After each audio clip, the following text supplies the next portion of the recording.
sesungguhnya Gus Dur bukan hanya sebagai guru bangsa, tapi ditetapkan sebagai pahlawan nasional. Kita semua membutuhkan Gus Dur sebagai inspirasi, motivasi. Sangat penting Gus Dur juga resmi dikemukakan sebagai contoh bagi bangsa Indonesia.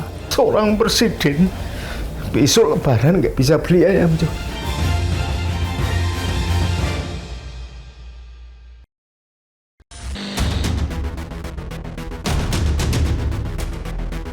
Pada September silam, Ketua MPR RI saat itu Bambang Susatyo memberikan surat rekomendasi pencabutan TAP MPR nomor 2/MPR-2001 tentang pertanggungjawaban Presiden RI keempat Abdurrahman Wahid atau Gus Dur kepada istri Gus Dur, Sinta Nuriyah Wahid.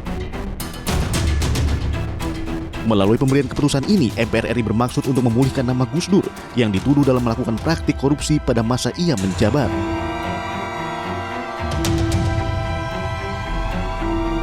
Sementara itu, istri Gus Dur, Sinta Nuriyah, mengharapkan adanya langkah konkret yang bisa diupayakan pasca dikeluarkannya surat keputusan tersebut. Ia meminta agar nama baik Gus Dur segera direhabilitasi. Selanjutnya, MPR RI akan mengajukan ke pemerintah agar Gus Dur dianugerahi gelar pahlawan nasional.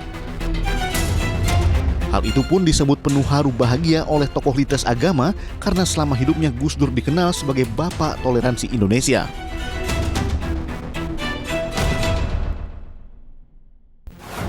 Selamat malam, saya Abraham Silaban.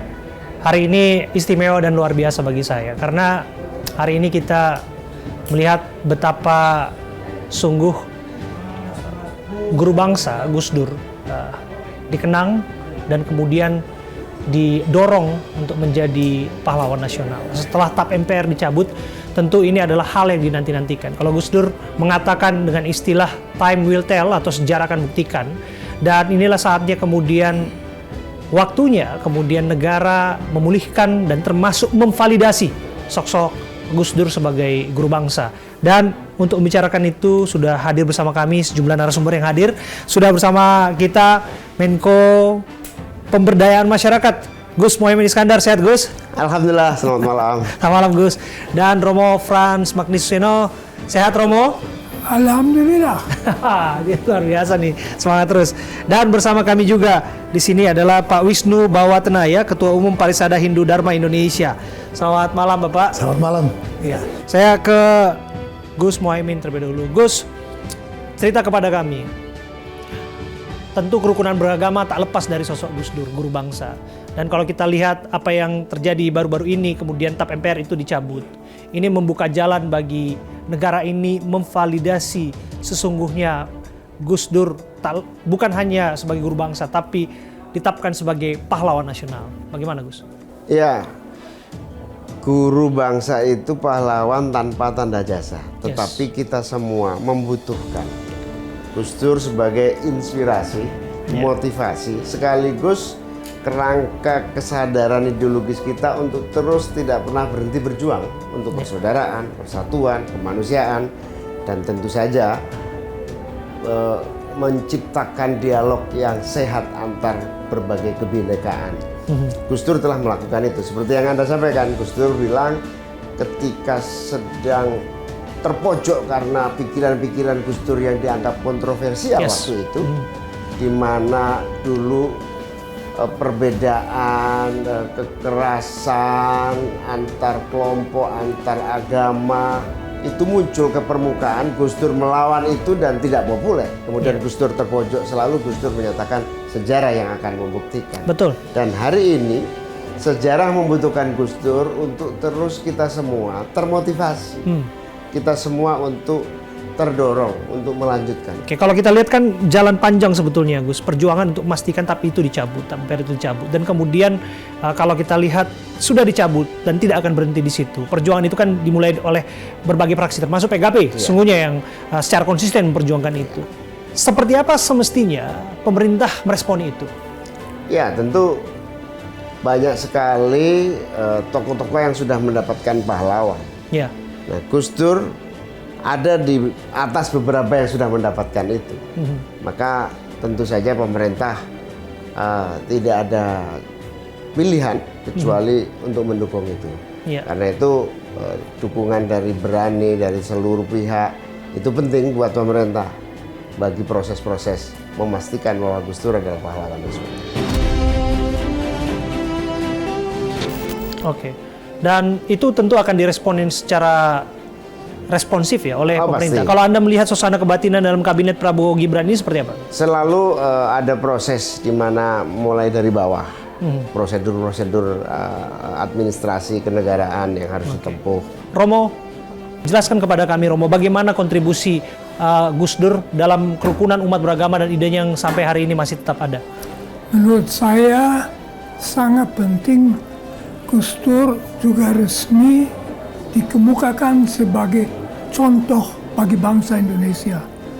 Karena dia punya sikap-sikap yang pantas dicontohi.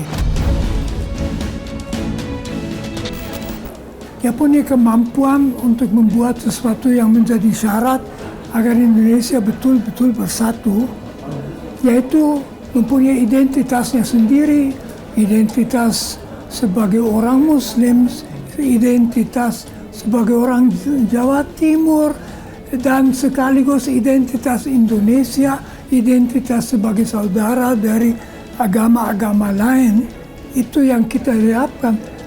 Saya orang Katolik, dekat dengan Gus Dur, bukan Gus Dur mesti menjadi Katolik, justru sebagai orang Islam.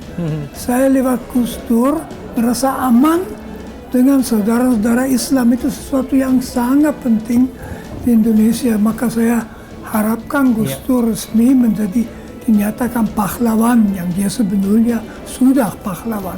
Oke, kenapa kita merindukan sosok Gus Dur di era hidup beragama hingga saat ini? Karena kita sebetulnya Indonesia punya sebuah sukses story. Jadi meskipun ada selalu konflik macam-macam antara agama, pada dasarnya hubungan antara agama sudah baik. Di situ Gus Dur memainkan peranan yang luar biasa dan itu jangan pernah taken for granted. Jadi di menuju tahun Indonesia Emas 2045 masih akan ada tantangan-tantangan besar. Justru di situ penting kita punya contoh sebagai Gus Dur, di mana sebagai orang Indonesia kita bisa sekaligus anggota macam-macam agama, macam-macam suku, macam-macam posisi sosial dalam masyarakat, dan kalau ada masalah daripada benci, tertawa-tertawa, saling merangkul dan bersahabat. Luar biasa. Bagaimana Pak Wisnu menanggapinya? Kalau saya dengar cerita kan yang sempat diceritakan bahwa kalau kemudian Gus Dur ditempatkan sebagai tokoh sentral NU, tapi kalau beliau berkunjung ke Bali, lebih seringnya ke Pura. Luar biasa, Gus Dur ini telah mengimplementasikan sesanti bangsa kita. Bhinneka Tunggal Ika, lengkapnya Bhinneka Tunggal Ika, Tanhana Dharma Mangrua. Maka beliau tak gentar membela yang benar. Ini harus kita teruskan kepada generasi kita. Karena Bung Karno juga pesan, jas merah, jangan sekali lupa sejarah. Kebaikan-kebaikan beliau, keteladanan beliau, kita harus teruskan kepada generasi muda kita untuk Indonesia Raya. Lagu Indonesia Raya 3 stansa, jangan pernah kita lupakan. Stansa pertama, mari kita berseru Indonesia tetap bersatu. Mari kita berdoa Indonesia bahagia. Dan mari kita berjanji Indonesia tetap abadi. Itu yang paling penting. Jangan pernah kita mau diadu domba oleh siapapun juga. Itu dia. Oke, kalau Anda apa yang sulit dilupakan dari Gus Dur? Saya lihat Gus Dur telah mengimplementasikan nilai-nilai Pancasila. Dan beliau betul-betul melihat manusia Indonesia ini duduk sama rendah, berdiri sama tinggi. Ini contoh yang luar biasa dari Gus Dur. Luar biasa. Romo, kalau kita lihat pendekatan Gus Dur sebagai tokoh humanis untuk menyelesaikan konflik di Aceh, kemudian di Papua, ia melakukan pendekatan kemanusiaan, pendekatan persuasif. Papua begitu mencintainya. Bahkan istilah Papua sendiri pun beliau mendorongnya waktu itu dari Irian. Sampai waktu itu memang kontroversial pengibaran bendera yang lebih rendah dari bendera Indonesia. Tapi lepas pun itu adalah cara beliau untuk merangkul semua kalangan. Di Aceh, daya militer kita kemudian waktu itu dikurangi prajurit-prajurit di sana untuk kemudian bisa membangun komunikasi dan diplomasi. Apa yang Anda tangkap dari situ? Yaitu pada Gus Dur kita melihat keberhasilan Papua menjadi gembira bahwa dia Indonesia. Dia diakui dalam identitas. Kok itu tidak diteruskan? Sebetulnya Gus Dur sudah membuka jalan supaya orang Papua, orang Indonesia paling timur betul-betul merasa sebagai Indonesia. Sampai sekarang Papua adalah luka terbuka di tubuh bangsa Indonesia.